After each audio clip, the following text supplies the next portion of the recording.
हरे कृष्णा। तो अभी हम भगवद गीता के 6ठे अध्याय के अंतर्गत श्लोक संख्या 45 पर विचार करेंगे। प्रयत्नात् यतमानस्तु योगी संशुद्ध किल्बिषः अनेक जन्म संसिद्ध ततो याति पराम गतिम। तो यहाँ पर भगवान कह रहे हैं प्रयत्नात् यतमानस्तु, कि प्रयत्न पूर्वक जो योगी है वो यतमान यानी प्रयत्न पूर्वक जो प्रयास करता है और संशुद्ध किल्बिषः, और इस प्रकार से समस्त पापों से जब शुद्ध हो जाता है तो अनेक जन्म संसिद्ध, तो अनेक जन्मों से जो है जब वो पूर्ण सफल हो जाता है ततो याति पराम गतिम, तो फिर वो परागति प्राप्त कर लेता है। अब हम सुनेंगे प्रभुपाद तात्पर्य में क्या लिखते हैं। श्रील प्रभुपाद की जय। सदाचारी, धनवान या पवित्र कुल में उत्पन्न पुरुष योगाभ्यास के अनुकूल परिस्थिति से सचेष्ट हो जाता है, अतः वह दृढ़ संकल्प करके अपने अधूरे कार्य को करने में लग जाता है और इस प्रकार वह अपने को समस्त भौतिक कल्मश से शुद्ध कर लेता है। समस्त कल्मश से मुक्त होने पर उसे परम सिद्धि कृष्ण भावनामृत प्राप्त होती है। कृष्ण भावनामृत ही समस्त कल्मश से मुक्त होने की पूर्ण अवस्था है। इसकी पुष्टि भगवद गीता में 7:28 हुई है।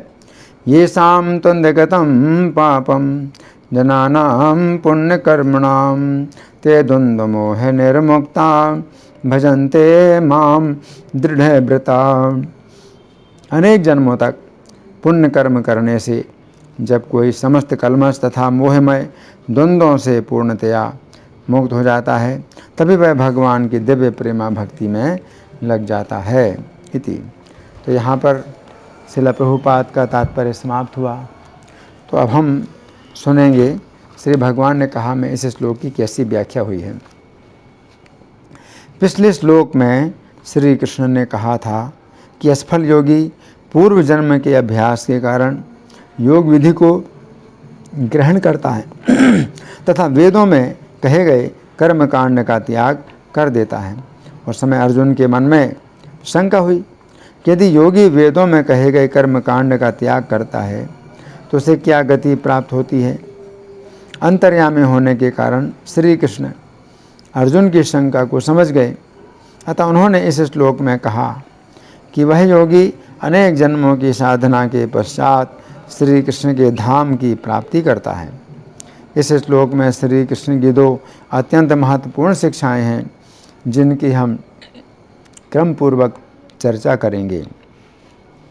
तो पहली शिक्षा है, श्लोक की प्रथम पंक्ति के शब्द हैं प्रयत्नात् यतमानः तु योगी संशुद्ध किल्बिषः, अर्थात योगी प्रयत्न पूर्वक अभ्यास करके पापों से शुद्ध हो जाता है।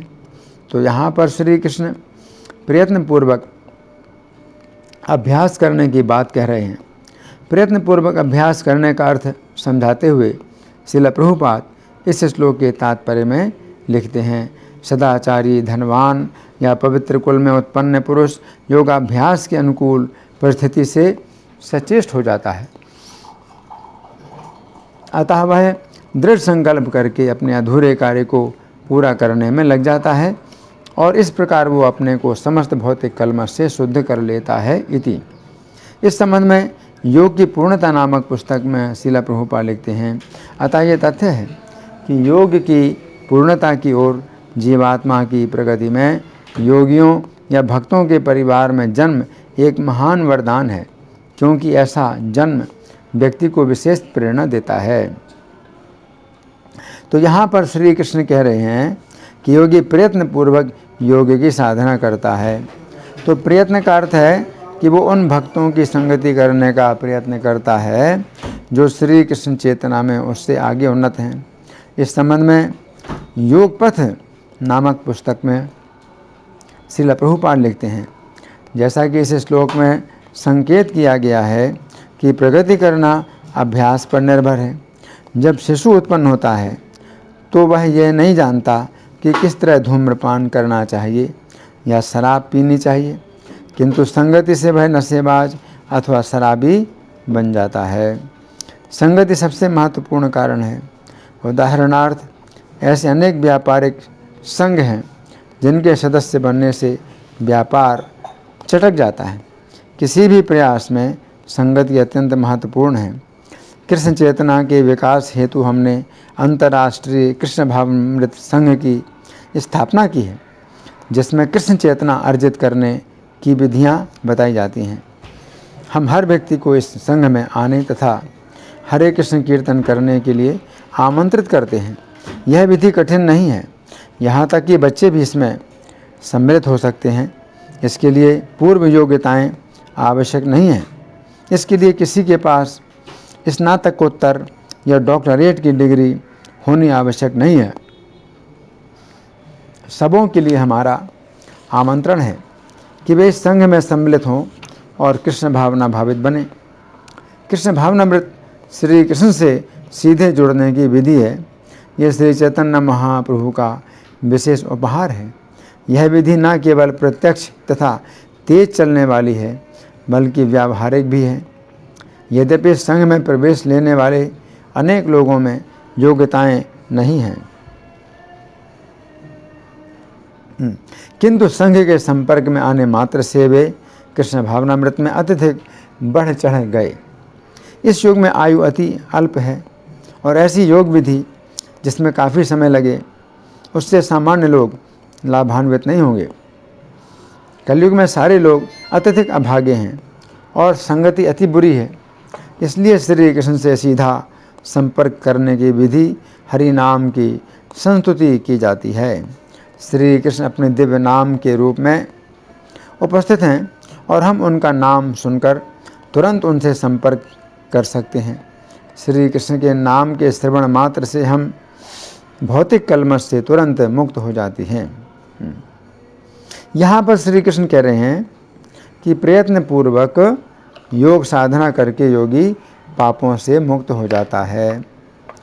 तो यहाँ पर प्रयत्न का एक अन्य अर्थ है संकल्प।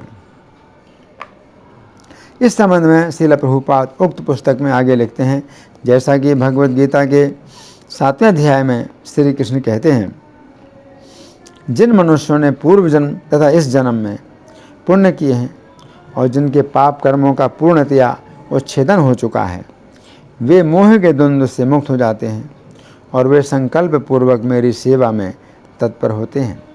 तो यहाँ पर बल दिया गया है कि व्यक्ति को दुविधा से रहित होकर कृष्ण भावनामृत में पूर्णतया स्थिर होना चाहिए। चूँकि मन चंचल है, अतः दुविधाएं तो आती ही रहेंगी। व्यक्ति सदैव द्वंद्व में रहता है, मैं कृष्ण भावना भावित बनूं अथवा किसी अन्य चेतना में अपने को लगाऊं। ऐसे द्वंद्व तो सदा रहेंगे, परंतु यदि व्यक्ति अपने पूर्व जन्म में किए हुए पुण्य कर्मों के बल पर अग्रसर होता है, तो उसकी चेतना अथवा संकल्प स्थिर हो जाएगा और वो यह निश्चय करेगा कि मैं कृष्ण भावना भावित होकर रहूँगा। श्रील प्रभुपाद उक्त पुस्तक में आगे लिखते हैं, हमने इस जीवन में या पूर्व जीवन में कोई पुण्य कर्म किया है या नहीं, वास्तव में इससे कोई अंतर नहीं पड़ता। हरे कृष्ण कीर्तन इतना शक्तिशाली है कि इसके द्वारा हम तुरंत शुद्ध बन जाएंगे, किंतु हमें ये संकल्प होना चाहिए कि हम अब आगे अपवित्र कार्यों में नहीं फंसेंगे। इसलिए जो लोग कृष्ण भावनामृत संघ में दीक्षित होना चाहते हैं, उनके लिए 4 नियम हैं। अवैध यौन का बहिष्कार, नशे का बहिष्कार, मांसाहार का बहिष्कार तथा जुआ खेलने का बहिष्कार।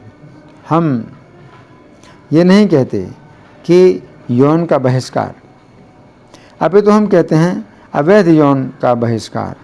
यदि आप सहवास करते हैं तो विवाह कर लीजिए और कृष्ण भावना भावित संतानें उत्पन्न कीजिए। नशे का बहिष्कार का अर्थ है कि चाय या कॉफ़ी भी ना पी जाए, अन्य नशों की बात जाने दें। जुआ खेलने तथा मांसाहार, जिसमें मछली तथा अंडे सम्मिलित हैं, का बहिष्कार तो है ही। इन 4 मूलभूत सिद्धांतों का पालन करने से व्यक्ति तुरंत कलमश रहित हो जाता है। उसके बाद किसी प्रकार के प्रयास की आवश्यकता नहीं है। जो ही व्यक्ति कृष्ण भावनामृत आंदोलन में सम्मिलित होता है तो उसका भौतिक कलमश दूर हो जाता है, किंतु उससे सावधान रहना चाहिए कि वो फिर से कलमशग्रस्त ना हो। इसीलिए इन नियमों का सावधानी से पालन करना चाहिए। श्लोक में दूसरी शिक्षा है, दूसरी पंक्ति के शब्द हैं, अनेक जन्म संसिद्धा ततः याति पराम गतिम, अर्थात वह अनेक जन्मों के बाद सफल होकर सर्वोच्च गति अर्थात श्री कृष्ण के धाम को प्राप्त करता है। यहाँ पर श्री कृष्ण कह रहे हैं कि योगी अनेक जन्मों के बाद सफल होता है। इसका अर्थ है कि पिछले श्लोक में श्री कृष्ण ने बताया था कि योगी वेदों के जिस कर्मकांड का त्याग कर देता है उस कर्मकांड को वह कभी भी नहीं अपनाता है तथा उसे चाहे जितने जन्म लगें वो श्री कृष्ण की प्राप्ति में ही सफल होना चाहता है। वो कर्मकांड के द्वारा स्वर्ग की प्राप्ति में रुचि नहीं लेता, बल्कि अनेक जन्मों के बाद भी प्राप्त हो तो भी वो श्री कृष्ण को ही प्राप्त करना चाहता है। कहा जाता है कि हंस चाहे तो कुछ अन्य प्रकार का भी भोजन कर सकता है, परंतु वो अन्य प्रकार का भोजन नहीं करता, या तो वह मोती चुगता है अथवा भूखा रहता है।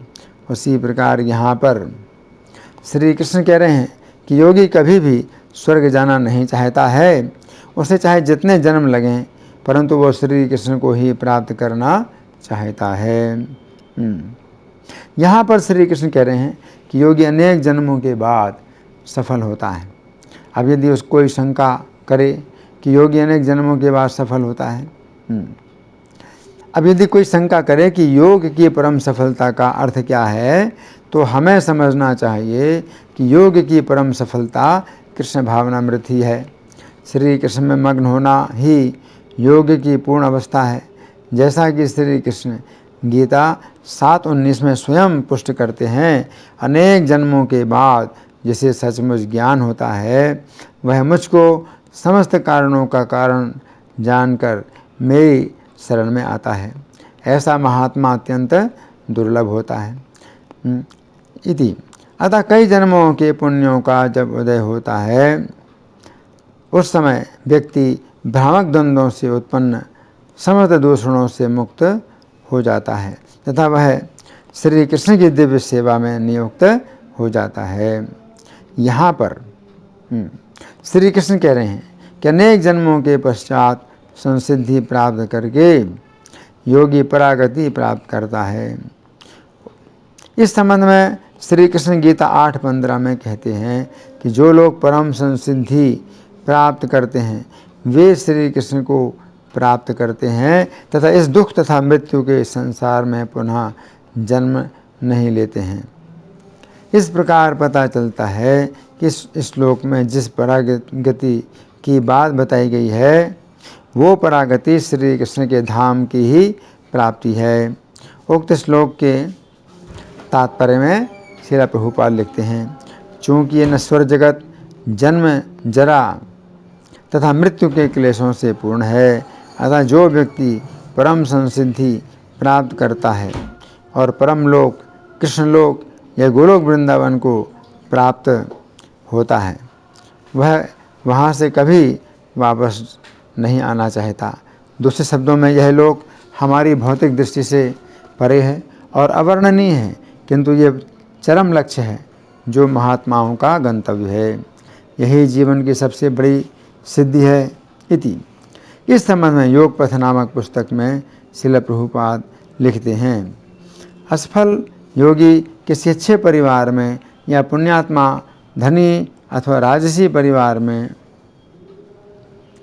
लौट कर आता है, किंतु पूर्ण कृष्ण भावना भावित व्यक्ति पुनः नहीं लौटता।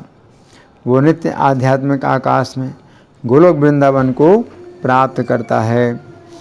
हमें दृढ़ संकल्प होना चाहिए कि इस भौतिक जगत में फिर से नहीं लौटना है, क्योंकि धनी या राजसी परिवार में जन्म लेकर भी हम अपने सुनहरे अवसर का दुरुपयोग करके पुनः नीचे गिर सकते हैं। तो फिर ये खतरा क्यों मोल लिया जाए? अच्छा यही होगा कि इस जीवन में कृष्ण भावनामृत की विधि को पूरा कर लिया जाए। ये अत्यंत सरल है और तनिक भी कठिन नहीं है। हमें केवल श्री कृष्ण का चिंतन करते रहना है, तभी हम आश्वस्त हो सकेंगे कि हमारा स्थानांतरण गोलोक वृंदावन या भगवत धाम में होगा। तो यहाँ पर श्री कृष्ण कह रहे हैं कि अनेक जन्मों के पश्चात सफल होकर योगी श्री कृष्ण के धाम में जाता है। तो यहाँ पर भगवान कह रहे हैं प्रयत्नात् यतमानस्तु, कि जो योगी है वो प्रयत्न पूर्वक क्या करता है? अभ्यास करता है, प्रयत्न पूर्वक अभ्यास करता है। योगी संशुद्ध किल्बिषः, और इस प्रकार के अभ्यास से योगी क्या हो जाता है? संशुद्ध किल्बिषः, समस्त पापों से मुक्त हो जाता है। अनेक जन्म संसिद्ध, तो अनेक जन्मों के बाद जब वो संसिद्ध हो जाता है, संसिद्ध का मतलब क्या है? सम्यक रूपेण सिद्ध। तो अगर वो अनेक जन्मों की साधना से संसिद्ध हो जाता है ततो याति परम गतिम, तो उस स्थान से वो फिर परम गति के स्थान में चला जाता है। तो यहाँ पर जो भगवान बता रहे हैं संशुद्ध किल्बिषः, तो केवल पापों से वो मुक्त ही नहीं होता, बल्कि क्या है? संशुद्ध। संशुद्ध का मतलब क्या है कि एक तो पापों से शुद्ध कोई व्यक्ति होता है, लेकिन फिर भी कुछ उसके अगर पाप बचे रहे तो वो हो सकता है। लेकिन यहाँ जब भगवान संशुद्ध कहते हैं, संशुद्ध किल्बिषः, तो संशुद्ध का मतलब फिर यही हुआ विशेष रूप से शुद्ध, जिसमें पापों की कोई गुंजाइश ना हो, तो संशुद्ध किल्बिषः। तो संशुद्ध किल्बिषः कैसे होता है? क्योंकि प्रयत्नात् यतमानः, तो कि प्रयत्न पूर्वक उसको जो है यतमान होना चाहिए, यानी प्रयास करना चाहिए। तो फिर क्या होगा? अनेक जन्म संसिद्ध, अनेक जन्मों के बाद वो संसिद्ध हो जाता है। तो संसिद्ध का मतलब क्या हुआ? एक तो सिद्ध होता है कोई व्यक्ति, दूसरा है संसिद्ध। तो संसिद्ध का मतलब होता है और ज़्यादा विशेष, वो शुद्ध हो जाता है। अनेक जन्म संसिद्ध ततो याति परम गतिम, तो अनेक जन्मों के बाद जब वो पूर्ण सफलता प्राप्त कर लेता है ततो याति परम गतिम, तो फिर वो परागति प्राप्त कर लेता है। और परागति प्राप्त करने का मतलब क्या है? श्री कृष्ण के धाम में जाना। परागति का और कुछ अर्थ नहीं है। 8वें अध्याय का 21वां श्लोक है, जिसमें भगवान कहते हैं अव्यक्तोऽक्षरित्युक्तस्तम आहु परमां गतिम यम प्राप्ना निवर्तन्ते तद्धाम परमं मम। तो इसमें भगवान क्या बताते हैं कि परागति भी उसी को बोलते हैं, अव्यक्त भी उसी को बोलते हैं, अक्षर भी उसी को बोलते हैं, उसी को परागति भी बोलते हैं। अनेक जन्म संसिद्ध ततो याति परां गतिम, तो परागति जब प्राप्त हो जाती है तो वो जो परागति से प्राप्त हो जाती है, तो इसका मतलब है कि अब वो वापस नहीं आएगा, अब वो भौतिक संसार में वापस नहीं आएगा। यम प्राप्ना निवर्तन्ते तद्धाम परमं मम, जिसको प्राप्त करके कोई व्यक्ति वापस नहीं आता, वो श्री कृष्ण का परम धाम है। तो यहाँ पर जो भगवान बता रहे हैं, तो इसमें विचार करने वाली बात है कि जब योगी संशुद्ध किल्बिषों से संशुद्ध हो जाता है तो फिर अनेक जन्मों की साधना के द्वारा वो संसिद्ध हो जाता है। ततो याति परां गतिम, तो इस प्रकार से वो परागति प्राप्त करता है। धन्यवाद। हरे कृष्णा।